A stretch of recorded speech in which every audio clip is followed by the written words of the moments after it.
Hi hello నమస్తే, నేను మీ భాష. అందరు ఎలా ఉన్నారు? నేనైతే చాలా బాగున్నాను.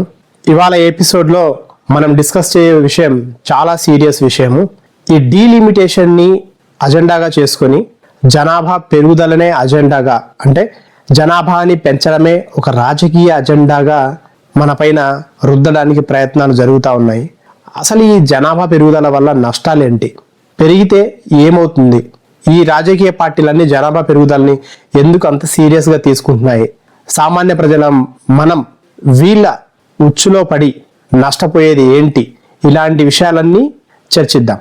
సాధారణంగా రాజకీయాలన్నీ కులాల చుట్టూ, మతాల చుట్టూ, లేదంటే పేద ధనిక వర్గాల చుట్టూ తిరుగుతూ ఉంటాయి. కానీ ఈ మధ్య కాలంలో రాజకీయాలు మాత్రం జనాభా పెరుగుదల చుట్టూ తిరుగుతూ ఉంది.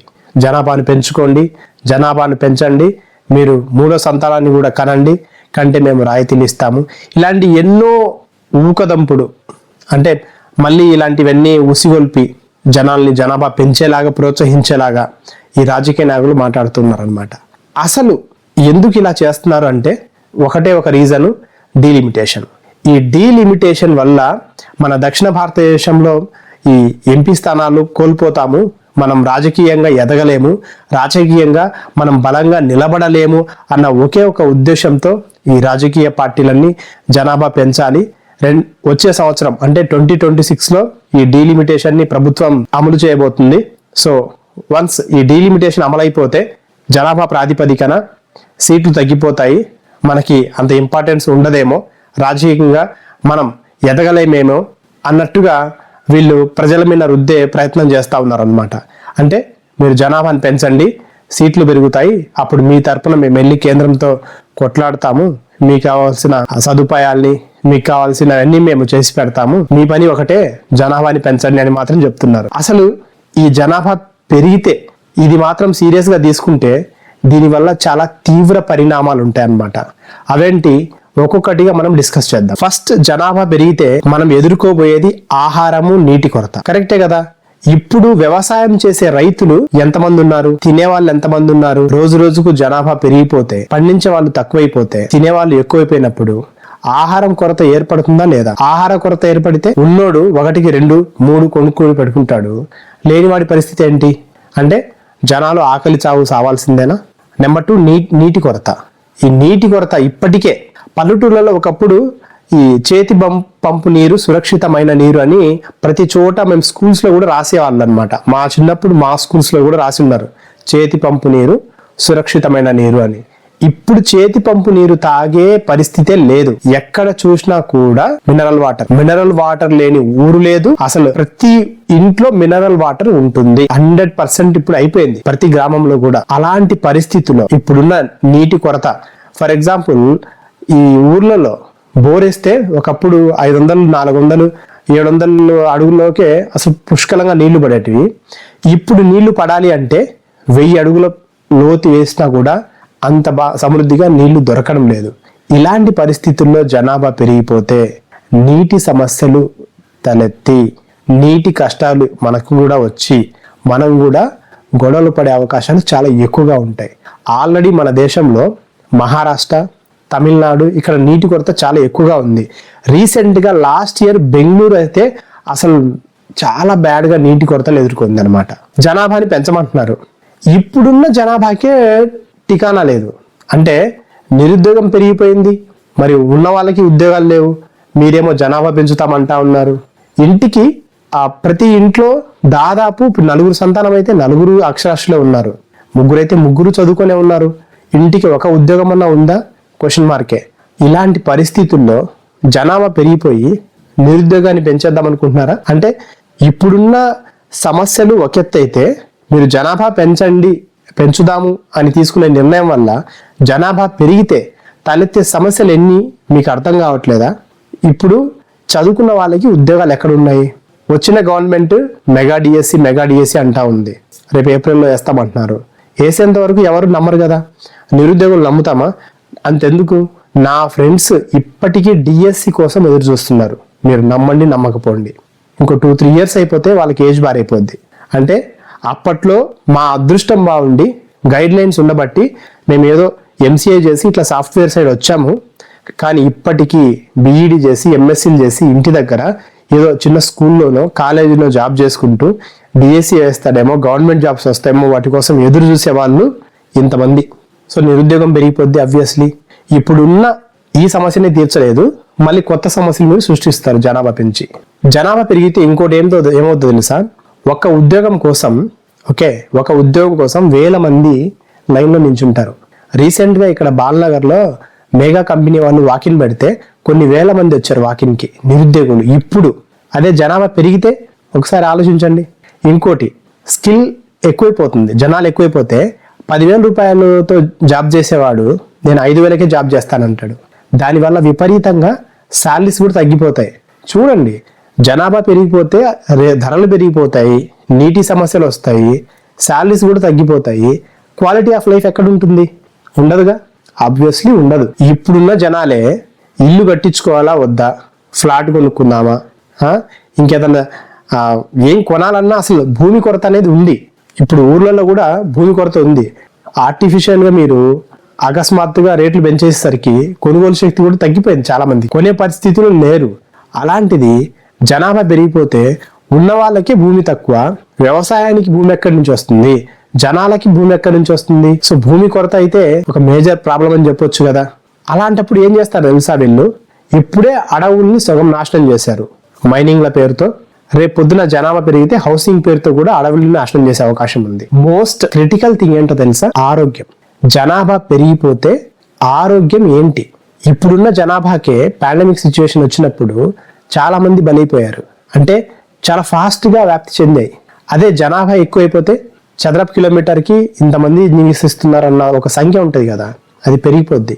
ఫర్ ఎగ్జాంపుల్, ఒక చదరపు కిలోమీటర్కి 50 మంది ఉన్నారనుకో, జనాభా పెరిగినప్పుడు 100 మంది అవుతారు, ఇంకా పెరిగితే 1000 మంది అవుతారు.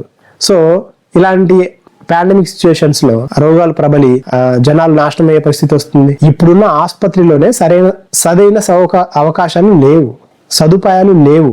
ఉన్న వాటిని మీరు ఫిల్ చేయట్లేదు, ప్రజలకు సరైన ఆరోగ్య సదుపాయాలు కల్పించటం లేదు. రేపొద్దున జనాభా పెరిగితే వీటన్నిటిని మీరు ఎలా పరిష్కరిస్తారు? వీటికంటూ ఒక ప్లానింగ్ ఉండాలి. ఇంకోటి ఏంటి అంటే పర్యావరణం నాశనం. ఇప్పుడు అరకొర చెట్లు ఉండబట్టి వర్షాలు పడుతున్నాయేమో కానీ రేపొద్దున జనాభా పెరిగి హౌసింగ్ అని, ఇంకా అని, రియల్ ఎస్టేట్ అని, అడవులను, నదీ తీరాలను అన్నింటినీ ఆక్రమించుకుంటూ పోతే చివరికి అడవులని నరికేస్తే పర్యావరణం నాశనం, జీవ వైవిధ్యం నాశనం. అప్పుడు మీరు ఆఫ్రికా కంట్రీస్లో చూసారా దుర్భరమైన పరిస్థితులు, అలాంటి పరిస్థితులు ఎదురవుతాయి. ఇంకోటి మోస్ట్ ఇంపార్టెంట్, విద్యా వ్యవస్థ. ఇప్పుడు నర్సరీ, ఎల్కేజీ, యూకేజీ పిల్లలకే 50,000, 60,000, ₹1,00,000 ఫీజులు వసూలు చేస్తూ ఉంటే రేపు పొద్దున జనాభా పెరిగిపోతే స్కూల్స్ తగ్గిపోయి ఈ రేట్లు కూడా పెరిగిపోతాయి. అసలు ఉన్న గవర్నమెంట్ స్కూల్స్నే మీరు సరిగా చూసుకోవట్లేదు, సరైన సదుపాయాలు లేవు. అలాంటప్పుడు జనాభా పెరిగిపోతే మీరు ఎక్కడి నుంచి స్కూల్స్ కట్టిస్తారు? ఎక్కడి నుంచి సదుపాయాలు కల్పిస్తారు? ఉన్న టీచర్ పోస్టులు మీరు భర్తీ చేయడం లేదు. ఎక్కడైతే అవకాశాలు ఉండవో, ఎక్కడైతే ప్రజలు దుర్భర పరిస్థితుల్లో ఉంటారో అలాంటి సమాజంలోనే నేరాలు ఎక్కువైపోతాయి, దొంగతనాలు పెరిగిపోతాయి, చూస్తుండగానే కొట్టుకు చేస్తారు, చూస్తుండగానే ఇళ్లలో చోరీలు చేస్తారు. ఇలాంటివన్నీ పెరిగిపోయే అవకాశాలు చాలా ఎక్కువ. ఇవన్నీ జనాభా పెరుగుదల వల్లే జరుగుతాయి. ఎక్కువైపోతే ప్రస్తుత పరిస్థితి ఎలా ఉంది అంటే 2026లో డీలిమిటేషన్ని కండక్ట్ చేయబోతున్నారు. సో జనాభా ఎక్కువగా ఉన్న రాష్ట్రాలకి ప్రాధాన్యం లభించవచ్చు, సీట్లు పెరగవచ్చు. ఇప్పటి నుంచే మనం సమాయత్తం అవుదాం, మనం జనాభా పెంచుతాం అన్న ఉద్దేశంలో రాజకీయ పార్టీలు ముందుకెళ్తా ఉన్నాయి. అసలు బహిరంగంగా మీటింగ్లలో పిలుపునిస్తా ఉన్నారు. ఒకరు ముద్దు, ఇద్దరు హద్దు, ముగ్గురు వద్దు అనే ఈ సమాజంలో ఇంకోని కనండి, ముగ్గురిని కనండి అని ప్రోత్సహిస్తా ఉన్నారు. It's not good sign. Actually ప్రజలు చాలా జాగ్రత్తగా ఉండాలి. ఈ రాజకీయ నాయకుల ఉచ్చులో పడి మీరు ఇన్స్పైర్ అయ్యి ఒకరు, ఇద్దరు కంటే ముగ్గురు, నలుగురు అని పిల్లల్ని కంటే రేపు పొద్దున బాధపడాల్సింది మీరే. ఇప్పుడున్న యువత ఎడ్యుకేటెడ్, ఓకే, పెళ్లి కాకముందే అన్ని ప్లానింగ్స్ చేసుకుంటా ఉన్నారు. మనం ఎంతమంది పిల్లల్ని కనాలి, ఎక్కడ చదివించాలి, ఎంత డబ్బు ఇప్పటి నుంచే సేవింగ్ చేసుకోవాలి, ఇలాంటి ఎన్నో ప్లానింగ్స్ తోటి ఉంది యువత. అలాంటి సమాజంలో మీరు బహిరంగ సమావేశాల్లో ప్రజల ముందుకు వచ్చి ఇంకొకరిని కనండి, మనం జనాభా పెంచుకుందాము, మనకు సీట్లు పెరిగిపోతాయి, ఇప్పుడు దాకా ఊడబీకాము, ఇంకా జనాభా పెరిగితే ఇంకొన్ని సీట్లు వస్తే ఇంకా ఊడబీకుతాము, ఏమి పీకేదేం లేదు. ఫైనల్ గా బాధపడేది మనమే, సామాన్యునే బాధపడతారు. ఒకని స్కూల్ పంపించాలంటే డబ్బులు ఉండవు, వానికి బట్టలు కొనియాలంటే డబ్బులు ఉండవు, మంచి ఆహారం పెట్టాలన్నా డబ్బులు ఉండవు, ఉద్యోగం ఉండదు చదువుకున్న వాడికి. రేపొద్దున వాడికి ఉద్యోగం వచ్చి నానా సంకలనాకి వీళ్ళు బాగా కష్టపడి పిల్లల్ని చదివించుకొని ఉద్యోగం తెచ్చుకుంటే ఈ తల్లిదండ్రులు ముసలోళ్ళు అయితే వాడు వీళ్ళని కూడా చూడ్డు. చాలా దౌర్భాగ్యమైన పరిస్థితులు ఎదుర్కోవాల్సి వస్తుంది జనాభా పెరిగితే. ఇప్పటిదాకా ఎలా ఉన్నాము, మనం అందరం ఎడ్యుకేటెడ్ పీపుల్ కాబట్టి జనాభాని నియంత్రణలో పెట్టుకొని మనము చాలా మంచిగా ముందుకెళ్తా ఉన్నాము. ఇదే స్ఫూర్తితో ముందుకెళ్ళాలి అంతే. ఇప్పుడున్న ఎడ్యుకేషన్ని డెవలప్ చేయండి, వైద్య రంగాన్ని డెవలప్ చేయండి, అవకాశాలు కల్పియండి. అసలు సీట్ల విషయంలో కొట్లాడండి కేంద్రంతో. ఇప్పుడిప్పుడే వద్దు, సీట్లు పెంచమాకండి, ఉన్నదాన్ని ఉంచండి.